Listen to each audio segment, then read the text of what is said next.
Palace Intrigue now has merch. Check out the hats, t-shirts, mugs, and other great items with Palace Intrigue, Deep Crown, Good Times, Kate is Wonderful, and more.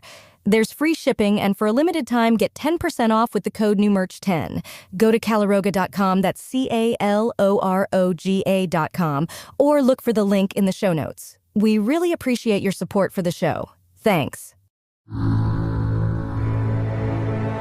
Calaroga Shark Media.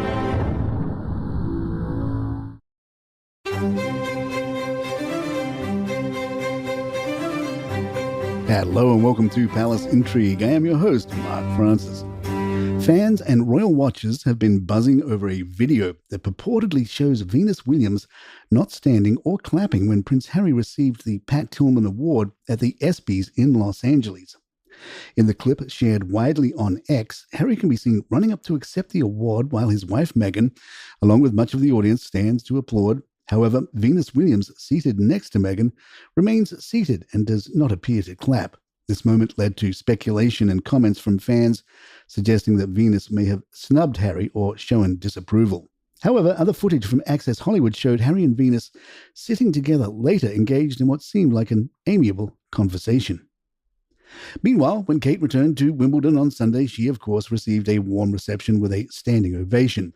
Upon entering the royal box, the princess was greeted with applause from the centre court audience. She smiled broadly and acknowledged the crowd before settling in with Charlotte and Kate's sister, Pippa Matthews.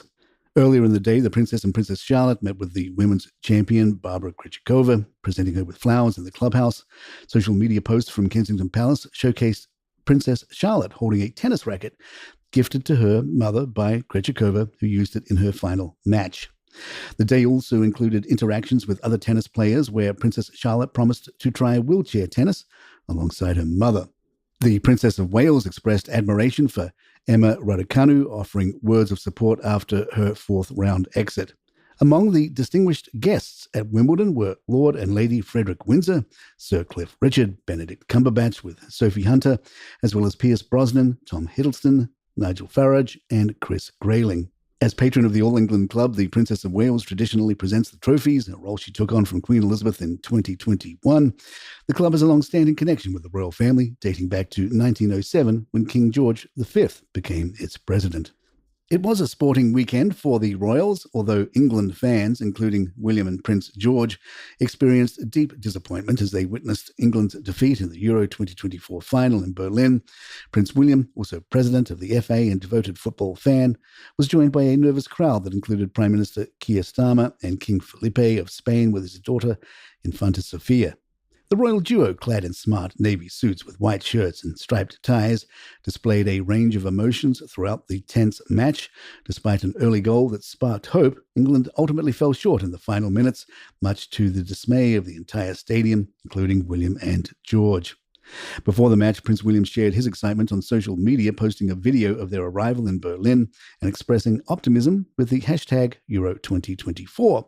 He was seen mingling with fellow dignitaries and celebrities, including Ed Sheeran and football legend Gareth Bale, who greeted him and King Felipe before kickoff. Despite the heartbreak of defeat, Prince William later commended the England squad on their journey and resilience, urging them to hold their heads high despite the outcome. The disappointment was palpable among fans, but the Prince of Wales and his family vowed to continue supporting England's footballing endeavours with pride and optimism for future successes. William was observed as being quite emotional, with a source telling the Mirror, normally William would show a few smiles and walk with a stride in his step to show genuine contentment, but this time he went a step further. It was great to see a very expressive side to the prince. Chanting with the crowd, punching the air with his fist, and displaying huge grins were all examples of William expressing raw emotion. Royal commentator Angela Levin thinks Queen Elizabeth would have had none of that, telling GB News, "George seemed happy. They were both in navy suits and had the same ties. Mini-me's. They did the same thing. I thought if the late Queen had been here, she would have not been pleased because there was a lot of emotion shown here. She didn't like it. She had a stiff upper lip. She would never do this. You'd never see her hugging the children. This is a new generation, and they hugged each other for all they were worth. And I thought this was wonderful for William. He had a hard time, and he's got a son who's just like him. It's wonderful." On Monday, William and Kate posted a photo of Prince Louis and Princess Charlotte watching the Euro 2024 final on their Instagram page. The photo shows the children wearing England tops with their names, with the numbers 9 and 6 representing their ages. The caption read, "At England, your teamwork, grit, and determination were an inspiration to all of us, young and old. Congratulations to Spain, WNC." Palace Intrigue will be right back. King Charles has recently sent a private letter to former US President Donald Trump following the recent attempted assassination. According to Buckingham Palace, the message was delivered via the UK Embassy in Washington, D.C. on Sunday. The contents of the letter will remain confidential. Sources indicate that the King's communication mirrored Prime Minister Keir Starmer's recent conversation with Mr. Trump. Starmer had condemned the violence, offered condolences to the victims and their families, and wished a speedy recovery to the former president and those injured. The King and Queen were forced to cut short an engagement of their own on Jersey after a security scare. The Daily Mail's Rebecca English reported it turned out to be a false alarm, and the couple soon continued with their program of engagements. English added, Buckingham Palace did not comment officially, but it is understood there was a small issue of concern. An investigation was initiated, but it turned out to be a false alarm. Sources said every precaution was taken and the program resumed shortly afterwards.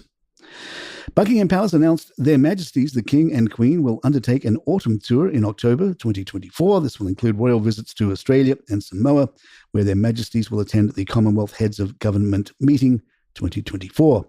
The King and Queen will visit Australia at the invitation of the Australian government, where their program will feature engagements in the Australian Capital Territory and New South Wales. Their Majesty's state visit to Samoa will celebrate the strong bilateral relationship between the Pacific Island nation and the UK. Several new portraits have been released of the King and Queen, marking their upcoming autumn tour. In one, the Queen is wearing Elizabeth's wattle brooch. This brooch was presented to Elizabeth II in 1954 when she toured Australia following her coronation.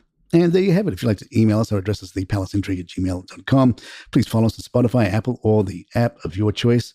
Remember, you can now get merch and subscriptions and all sorts of fun goodies to help support all of us behind the scenes here. You can get all the details in the show notes or episode notes. I'm Mark Francis. My thanks to John McDermott. Palace Intrigue and good times.